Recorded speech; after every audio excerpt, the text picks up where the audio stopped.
Friends, welcome in episode 88 of the Dirty Air with the Rodney Rodriguez podcast. I am Rodney Rodriguez. Thank you all for joining in and being a part of this. It's Monday, September 7th of 2024, and episode 88 is one that I really never knew if this was a podcast episode or any kind of live cast or anything that would ever happen. This is going to be very much a NASCAR centric broadcast, talking about obviously we're coming off of a Talladega weekend where you have yet another non-playoff winner with Ricky Stenhouse Jr., and that's always a good thing. I'm a huge advocate of when guys within the playoffs are able to break through, and the non-playoff guys are able to win races. So I think that's a really great thing. However, I think the stories that has dominated the week leading up to that, and actually now you even have more that has come about with the damaged car program and all that, but we'll save that for another time.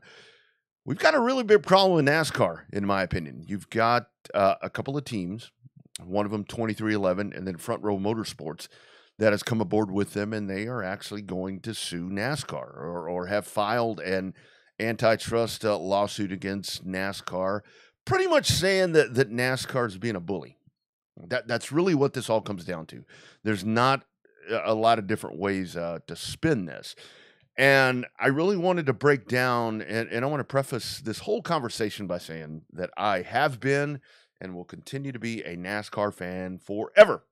I grew up watching the sport. I've watched it grow, and I've watched the ups and downs, and I've watched different stars that have hit the mainstream, and watch how this has become a very major league sport. And I think that's where that really, to me, encompasses the whole conversation that we're having, that NASCAR could be involved in an antitrust lawsuit, is that it's a major league sport. I mean, it's not and will never be at the status of the National Football League, and there's not a league that's going to be there, or Major League Baseball, and maybe not even the NBA. I mean, you look at this, and I kind of equate them, NASCAR, to the NBA, to where they're kind of in that sport where it's a very seasonal thing, to where NASCAR does a really good job when it comes to seasonal activities, to where football and baseball have kind of given you a window right there, and NASCAR is able to fill that void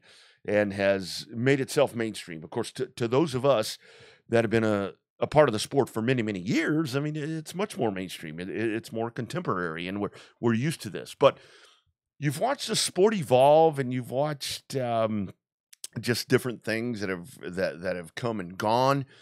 And this whole premise of the lawsuit comes over the charter system.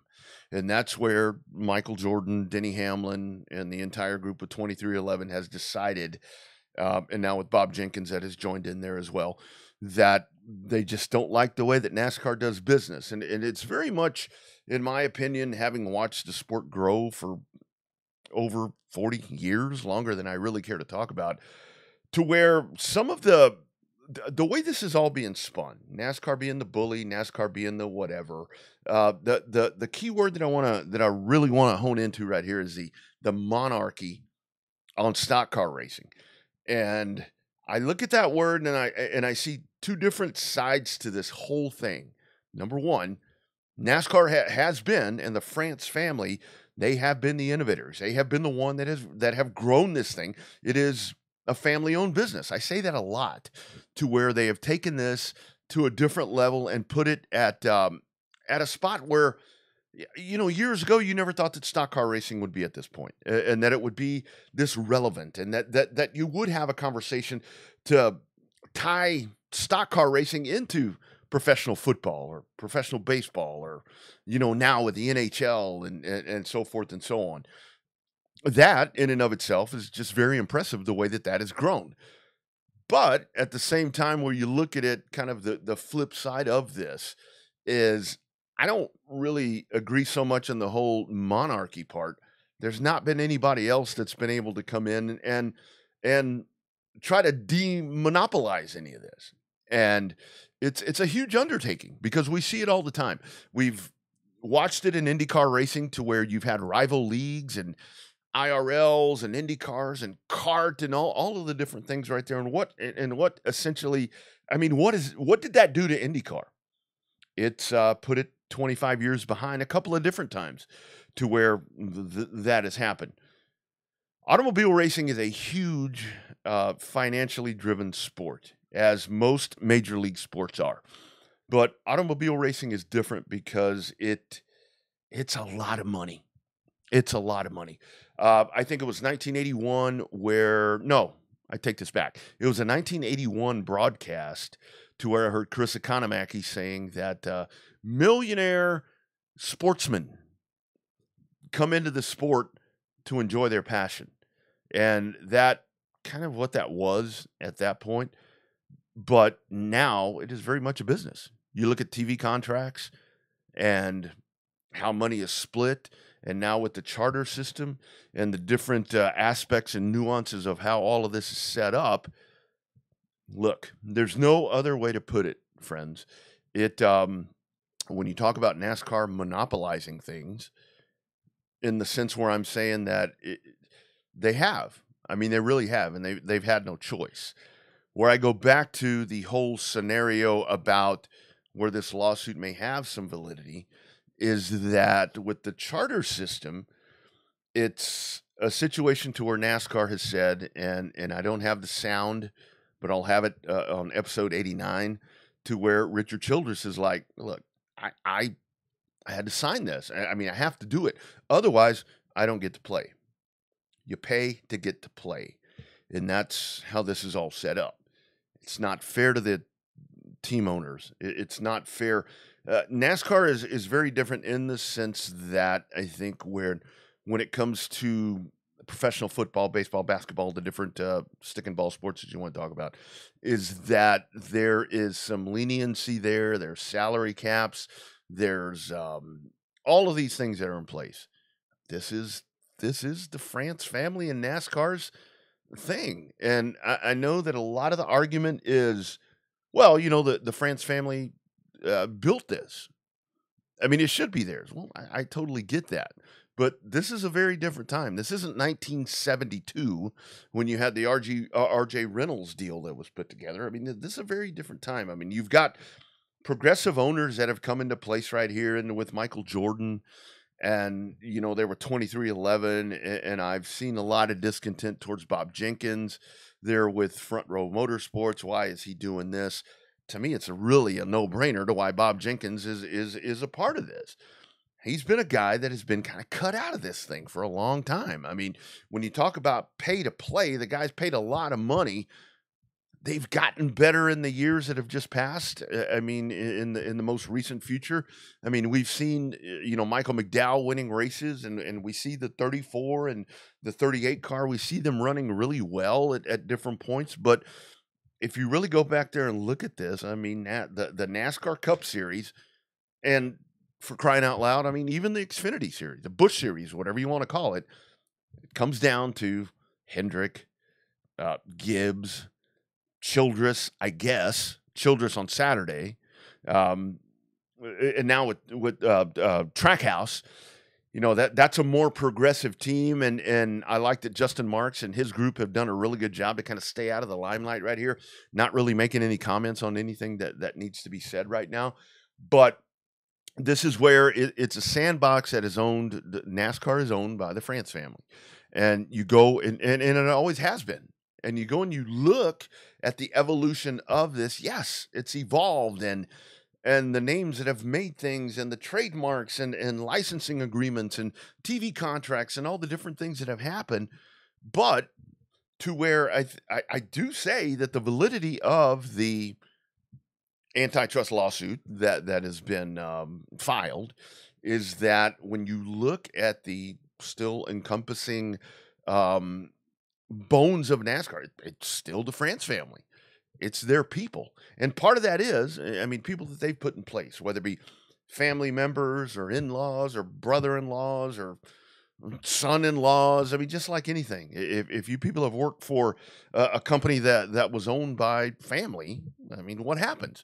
You just pass this thing down and you put people in place. Maybe not the most maybe not the most qualified, maybe not the most whatever for that position, but you know what? They've done their time and they happen to be in the right place. I see a lot of people beating up Elton Sawyer. I mean, how can this guy be the director of whatever and stuff after the Talladega race on Sunday? Well, you know what? He's done his time and he's been put in place. And Elton Sawyer, in my opinion, has done a really, really good job. And Elton Sawyer has been the one that's always at the forefront of being the face guy. You know, when you have, I mean, like the situation at Talladega, when it's a matter of with the damaged vehicle policy, the DVP, who's front and center? It's Elton Sawyer. It's not one of the France family. It's him.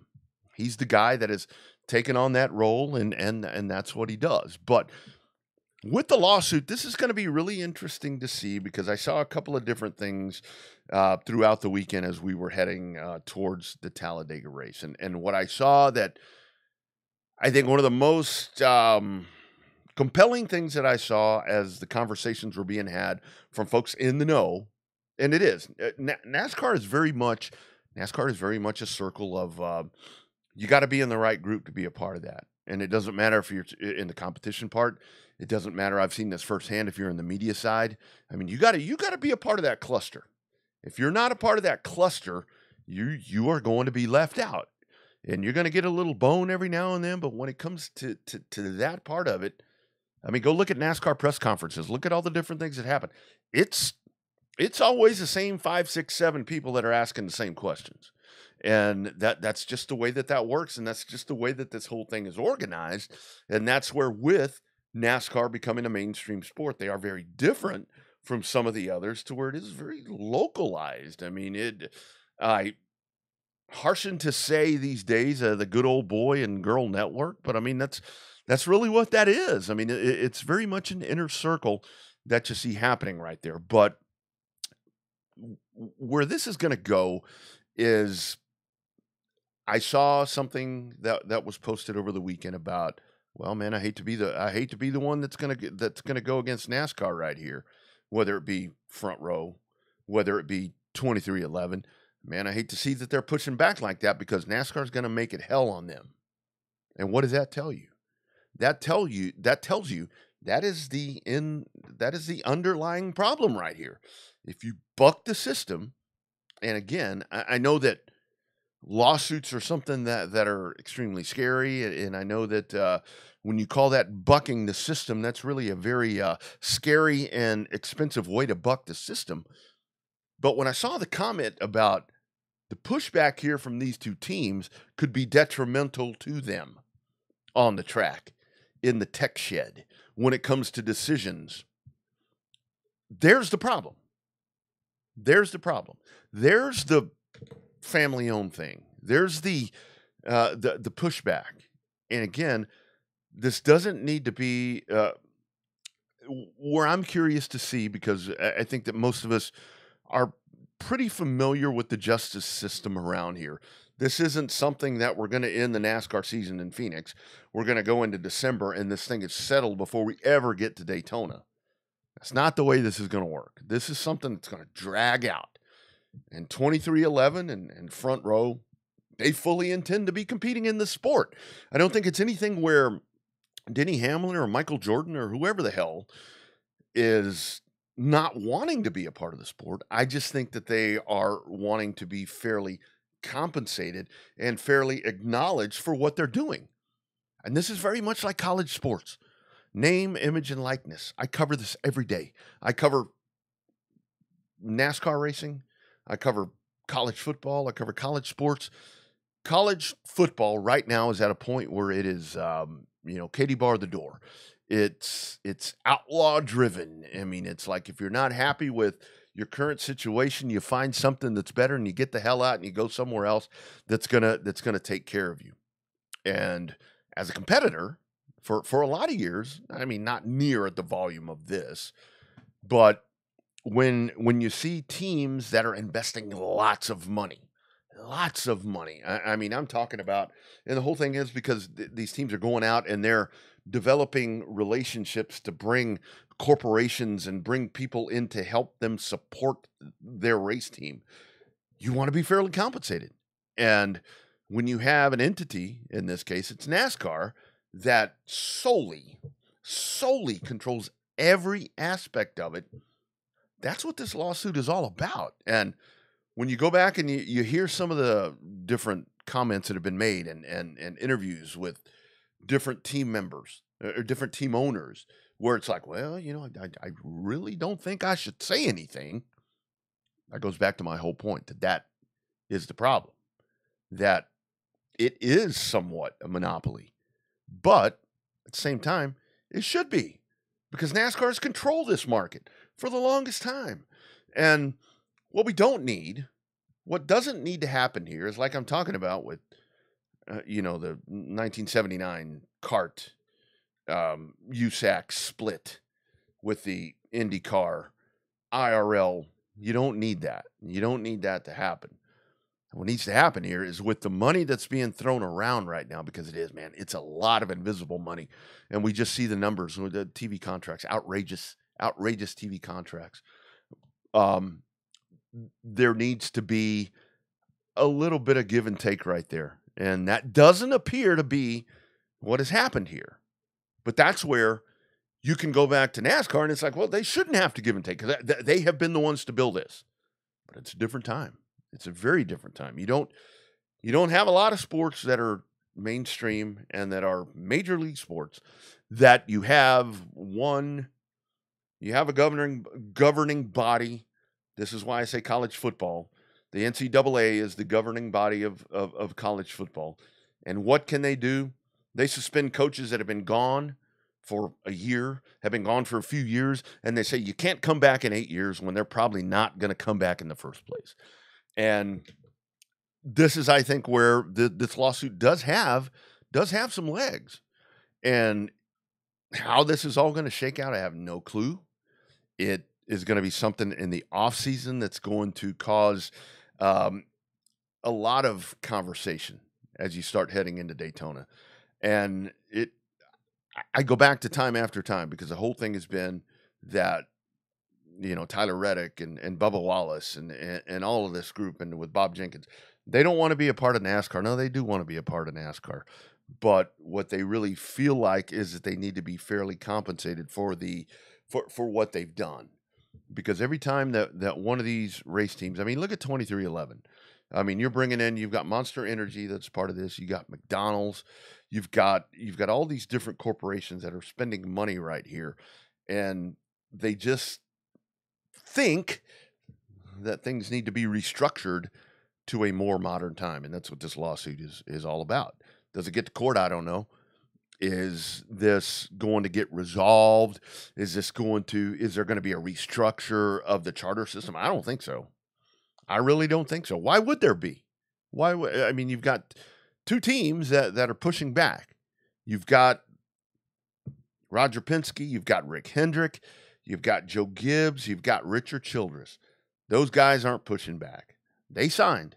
They got that DocuSign that RC was talking about, and they signed it because they had to.